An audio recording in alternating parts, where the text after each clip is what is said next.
अस्सलाम वालेकुम। अस्सलाम वालेकुम। ਉੱਚੀ ਬੋਲ। हाँ जी अस्सलाम वालेकुम। वालेकुम सलाम। ਭੈਣ ਕੀ ਨਾਮ ਆਪਣਾ? मोहम्मद इम्तियाज ਕਿੱਥੋਂ ਆਏ ਨੇ? दौलताबाद। ਅੱਛਾ ਤੇ ਇਹ ਗਾਂ ਕਿਹੜੀ ਨਸਲ ਦੀ ਜਿਹੜੀ ਤੁਸੀਂ ਲੈ ਕੇ ਆਏ देसी ਹੈ? देसी। ਇਹ ਦੇਸੀ ਆ, ਘਰ ਦੀ ਆ? हाँ जी ਤੇ ਸੂਈ ਕਿਦਣ ਦੀ ਆ? 3 दिनों दे ਇਹ ਪਿੱਛੇ ਬੱਚਾ ਕਿ ਵੱਛੀ? बच्ची। ਪਿੱਛੇ ਵੱਛੀ ਹੈ। हाँ जी ਦੁੱਧ ਕਿੰਨਾ ਦੇ ਦਿੰਦੀ ਗਾਂ? 6 किलो 6 ਕਿਲੋ ਇੱਕ ਟਾਈਮ ਦਾ ਵੱਛੇ? दो टीमां दा। ਅੱਛਾ ਦੋ ਟਾਈਮ ਦਾ 6 ਕਿਲੋ ਵੱਛੇ ਨੂੰ ਪਿਆ ਕੇ। हाँ जी ਕੀ ਮੰਗ ਰਹੇ ਇਹਦਾ? 1 ਅੱਛਾ 1,30,000 ਮੰਗ ਰਹੇ ਤੇ ਲੱਗਿਆ ਕਿੰਨਾ? 1 10। ਅੱਛਾ 1,10 ਲੱਗ ਗਿਆ। हाँ जी ਨਹੀਂ ਦਿੱਤੀ? नहीं ਕਿੰਨੇ ਚ ਦੇਣੀ ਹੈ? 15 दे। 1,15,000 ਹੀ ਦੇਣੀ? हाँ जी ਤੇ ਇਹਦੀ ਉਮਰ ਕਿੰਨੀ ਕੁ ਨਜ਼ਦੀਕ ਕਰੋ ਇਹਨੂੰ? ਇਹਦੀ ਉਮਰ ਹੀ ਹੋਵੇ दूसरा सुबह सोई। ਕਿੰਨੇ? दूसरा सुबह सोई। ਅੱਛਾ 2-3 ਸੂਬੇ ਸੂਈ ਹੋਈ ਹੈ। दूसरा हुन सोई काले। ਅੱਛਾ ਦੂਸਰਾ ਹੁਣ ਸੂਈ ਹੈ ਤੇ ਇਹਨੂੰ ਵੰਡਾ ਵੀ ਪਾਉਨੇ ਹੁੰਦੇ ਜਾਂ ਤੁਸੀਂ ਬਸ ਕੱਲਾ ਇਹੀ ਪਾ ਰਹੇ ਆ? नहीं काशो नहीं है टोका पा रहा। ਕੱਲਾ ਯਾਨੀ ਕਿ ਹਾਂ, ਪੱਠੇ ਮੱਕੀ ਦਾ। ਪੱਠੇ हाँ मक्की दा टोका। ਮੱਕੀ ਦੇ ਪੱਠੇ ਪਾ ਰਹੇ हाँ जी ਤੇ 3 ਕਿਲੋ ਦੁੱਧ ਇੱਕ ਟਾਈਮ ਦਾ ਦੇ ਦਿੰਦੀ हाँ जी बच्ची ने पिवात है। ਤੇ ਗਾਹਕ ਲਗਾ ਸੂਬਾ ਤੱਕ ਨਹੀਂ बड़े लगदे। ਤੇ ਦਿੱਤੀ ਨਹੀਂ ਤੁਸੀਂ? नहीं ਫਾਈਨਲ ਤੁਸੀਂ ਕਿੰਨਾ ਹੀ ਦੇਣੀ? असा फाइनल 15 ही देने। ਤੇ 10 ਲੱਗਿਆ? हाँ जी 5,000 ਦਾ ਫਰਕ ਹੈ। हाँ जी सही चलो ठीक हो गया सर, बड़ी मेहरबानी, शुक्रिया। अस्सलाम वालेकुम। वालेकुम सलाम। भैन की नाम है अपना? हाफिज मोहम्मद इकबाल जी। कित्थों आए ने? दरुड़ वैन तुसें साज जमा दरबार दो। अच्छा ਇਹ ਗਾਂ ਤੁਸੀਂ ਵੇਚਣ ਆਏ ਨੇ ਖਰੀਦੀ ਆ? ये खरीदी है ਅੱਛਾ ਕਿੰਨੇ ਚ ਖਰੀਦੀ ਦੱਸ ਸਕਦੇ? जी 10। ਕਿੰਨੇ ਦੀ ਖਰੀਦੀ? ये 62,000 दी जी। 65,000 ਚ? 62 62,000 जी, जी, 62,000 रुपए। जी, जी। अच्छा ਤੇ ਨਸਲ ਕਿਹੜੀ ਆ? नस्ल देसी है जी। ਦੇਸੀ ਆ? जी, ਉਸ जी। ਸਾਈਡ ਤੇ ਆ ਜਾਓ ਜ਼ਰਾ, ਇਧਰਲੀ ਸਾਈਡ ਤੇ।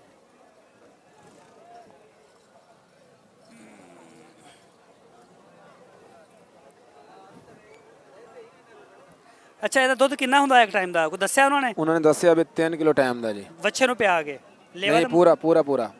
ਦੋ ਟਾਈਮ ਦਾ? जी जी बच्चे नु पिया के 1.5 किलो बच्चे नु पिया के। ਅੱਛਾ ਇਹ ਉਮਰ ਦੰਦੋ ਕਿੰਨੀ ਹੈ, ਇਹਦੀ ਉਮਰ ਕਿੰਨੀ ਹੈ ਗਾਂ ਦੀ, ਕੋਈ ਅੰਦਾਜ਼ਾ ਹੈ? उम्र कहंदे जवान है वो कहंदे मैनू समझ नहीं लगदी वैसे मैं वेखी है कहंदे ने। ਇਹ ਤੁਸੀਂ ਘਰ ਵਾਸਤੇ ਲੈ ਕੇ ਚੱਲੇ? जी घर वास्ते जी।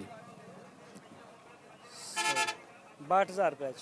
जी जी ਅੱਛਾ ਉਮਰ ਉਹ ਕਹਿ ਰਹੇ ਜਵਾਨ ਹੈ ਲੇਕਿਨ ਜਵਾਨ ਲੱਗ ਨਹੀਂ ਰਹੀ ਤੁਹਾਨੂੰ। ਤਾਂ ਨਸਲ ਕਿਹੜੀ? ਨਸਲ ਨਹੀਂ ਦੱਸੀ ਉਹਨਾਂ ਨੇ? नस्ल देसी हैगी।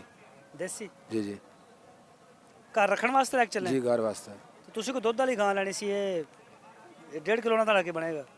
वो गुजारा हो जाएगा। 1.5 ਕਿਲੋ ਵਪਾਰੀ ਨੇ ਦੱਸਿਆ, ਵਿੱਚੋਂ ਨਿਕਲਣਾ ਕਿਲੋ ਹੀ ਹੈ। नहीं उन्होंने 3 किलो दसिया है। 3 ਕਿਲੋ ਇੱਕ ਟਾਈਮ ਦਾ? जी जी ਅੱਛਾ ਤੁਸੀਂ ਆਪ ਹੀ ਇਹਨਾਂ ਕੇ ਹਿਸਾਬ ਕਿਤਾਬ ਕਰਕੇ 1.5 ਕਿਲੋ ਕਰ ਲਿਆ? जी जी हाँ जी हाँ ਨਹੀਂ जी ਸਹੀ ਹੈ ਨਾ, ਉਹ ਫਿਰ ਇਦਾਂ ਹੁੰਦੀ ਹੈ ਨਾ ਮੰਡੀਆਂ 'ਚ। हाँ जी हाँ जी। ਕਿੰਨੇ ਦਿਨਾਂ ਦੀ ਸੂਈ ਹੋਈ ਹੈ? वो कहते ने महीने अपना 15-20 दिन दी है। ਇਹਦੀਆਂ ਅੱਖਾਂ 'ਚੋਂ ਪਾਣੀ ਕਿਉਂ ਚੋਂਦਾ? पता नहीं सा जी। ਅੱਛਾ ਚਲੋ ਠੀਕ ਹੋ ਗਿਆ। ਇਹ ਦੋਸਤੋ ਦੇਖ ਸਕਦੇ ਹੋ ਤੁਸੀਂ, ਮਾਸ਼ਾਅੱਲਾ ਕਲਰ ਤੇ ਬੜਾ ਪਿਆਰਾ ਗਾਂ ਦਾ, ਇਹ ਦੇਖ ਸਕਦੇ ਹੋ, ਔਰ ਬੜੀ ਖੂਬਸੂਰਤ ਗਾਂ। ਅੱਗੇ ਚੱਲਦੇ ਹਾਂ, ਕਿਸੇ ਹੋਰ ਦੋਸਤ ਨੂੰ ਪੁੱਛਦੇ ਹਾਂ ਰੇਟ। ਵੀਡੀਓ ਬਣਾ ਲਈ ਮੈਂ ਸੁਣਨੇ ਤਾਂ। अस्सलाम वालेकुम। ਵਾਕ ਸਲਾਮ सर ऐसा सौदा करो जरा। ਸਰ 5 ਲੱਖ ਰੁਪਇਆ ਮੰਗ ਰਿਹਾ। ਇਹਨੂੰ ਪੁੱਛੋ ਇਹ ਫਲਸਤੀਨ ਚੋਂ ਆਈ ਹੈ।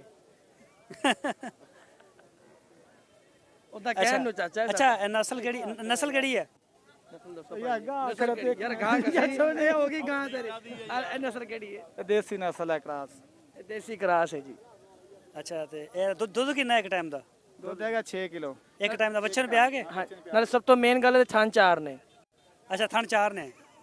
ਤੇ ਜਿਹੜੀ ਫਲਸਤੀਨ ਚੋਂ ਨਹੀਂ ਹੁੰਦੀ ਆਈ ਹੁੰਦੀ ਉਹਦੇ ਕਿੰਨੇ ਹੁੰਦੇ ਨੇ? 4। ਅੱਛਾ ਇਹਦਾ ਫਾਈਨਲ ਕੀ ਮੰਗ ਰਹੇ ਨੇ? ਫਾਈਨਲ 3 ਦੀ ਹੋ ਜਾਏਗੀ। 3 ਦੀ ਹੋ ਜਾਏਗੀ। ਕਿੰਨੇ ਦੀ? ਫਾਈਨਲ 1,30,000 ਦੀ। 1,30,000 ਦੀ। ਲੱਗੇ ਕਿੰਨੇ ਨੇ ਵੈਸੇ ਦੇ? ਲੱਗਦੇ ਨੇ 1 5 10 15। ਤੁਹਾਡਾ ਕਿੱਥੋਂ ਤੱਕ ਇਰਾਦਾ ਹੈਗਾ ਵੀ ਇੰਨੇ 25 ਦੀ ਵੇਚ ਜਾਵੇ 30 ਦੀ ਵੇਚ ਜਾਵੇ। ਨਹੀਂ ਨਹੀਂ, ਇੱਕ ਉਹਨਾਂ ਨੇ ਬੰਦੇ ਨੇ ਨੀਅਤ ਕੀਤੀ ਹੁੰਦੀ ਵੀ ਇੰਨੇ ਦੀ ਦਿੱਤੀ ਤੇ ਬਸ ਪੈਸੇ ਫੜਨੇ ਦੇ ਘਰੇ ਚੱਲ ਜਾਣਾ, ਨਹੀਂ ਤੇ ਮੈਂ ਨਾਲ ਲੈ ਜਾਵਾਂਗਾ, ਦੇ ਕੇ ਨਹੀਂ ਜਾਣੀ। ਮਤਲਬ ਉਹ ਕੀ ਸੋਚੀ ਹੋਈ ਹੈ? 1 25 ਦੀ। 1,25 ਦੀ? ਯਾਰ ਅਸੀਂ ਇਹਨੂੰ 2.5 ਲੱਖ ਦੇ ਰਹੇ ਨਹੀਂ ਲੈ ਰਹੇ। ਅੱਛਾ ਤੁਸੀਂ ਆਏ ਕਿਹੜੀ ਜਗ੍ਹਾ ਤੋਂ ਨੇ? ਬੁਰੇ ਵਾਲੇ ਹੋ। ਫਿਰ ਤਾਂ ਤੁਸੀਂ 1 ਮਿੰਟ ਯਾਰ। ਸਹੀ, ਚਲੋ ਠੀਕ ਹੋ ਗਿਆ ਸਰ, ਕਰੋ ਸੌਦਾ ਤੁਸੀਂ।